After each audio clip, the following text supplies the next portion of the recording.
Hello friends. ये कहानी एक बहुत बड़े डायमंड मर्चेंट बिजनेसमैन की है जो दिल्ली से मुंबई बिजनेस के सिलसिले से जा रहा था। उस वक्त उसके पास करोड़ों के हीरे थे। उन हीरो को बिजनेसमैन ने पोटली में बांधकर अपने पास रख लिया। वो जैसे ही दिल्ली से मुंबई जाने के लिए ट्रेन में चढ़ा, एक चोर भी उसके पीछे पीछे ट्रेन में चढ़ गया।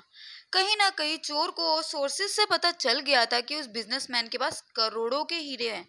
फिर दिल्ली से मुंबई जाने में 2 रात का समय लगना था। तो चोर ने सोचा कि मुझे कैसे ना कैसे करके वो हीरे चुराने ही हैं। करोड़ों के हीरो के बारे में सोचकर चोर बहुत खुश हो गया। उसने सोचा, अगर करोड़ों के हीरे मैंने चोरी कर लिए तो मुझे पूरी जिंदगी आराम से बिताऊंगा।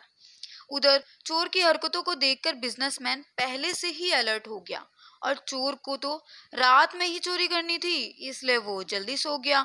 अब रात को 10 बजे जब वो बिजनेसमैन को नींद आने लगी तो सोने से पहले उस बिजनेसमैन ने बड़ी ही सावधानी से हीरो की पोटली उस चोर के बैग में रख दी और सो गया। चोर की नींद 1 बजे खुली तो उस पोटली को चुराने के लिए वो उस बिजनेसमैन के सामान को चेक करने लगा। उसने बहुत कोशिशों के बाद भी उसे हीरा नहीं मिला। बहुत चेक किया।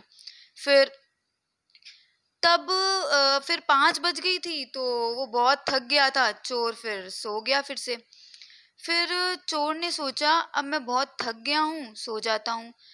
कुछ देर में वो बिजनेसमैन उठ गया। उसने चोर के बैग से अपनी पोटली निकाली और आराम से ट्रेन के सफर का मजा लेने लगा।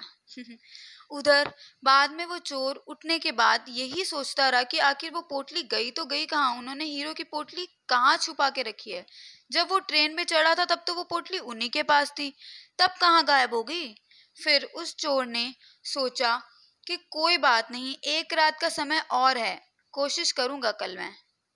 फिर दूसरी रात भी वह चोर पहले की तरह ही जल्दी सो गया और बिजनेसमैन उठा और फिर चोर एक एक सामान को बड़ी बारीकी से चेक करने लग गया था।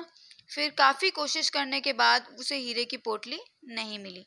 वो फिर से पहले की तरह सो गया और पहले के जैसे ही वो उसने चोर के बैग में बिजनेसमैन ने वो हीरो की पोटली डाल दी और चुपके से अपने पास रख ली।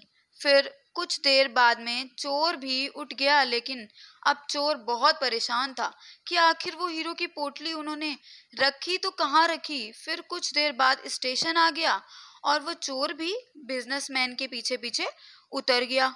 वो बहुत हैरानी में था कि मुझे कहीं नहीं मिली पोटली। फिर वो बिजनेसमैन से पूछने लगा, बुरा मत मानिएगा पर आपके हीरो की पोटली को पिछली 2 रातों से मैं ढूंढने की कोशिश कर रहा हूँ, लेकिन वो मुझे नहीं मिली। आखिर आप मुझे बताएंगे कि आपने वो पोटली रखी तो कहाँ रखी।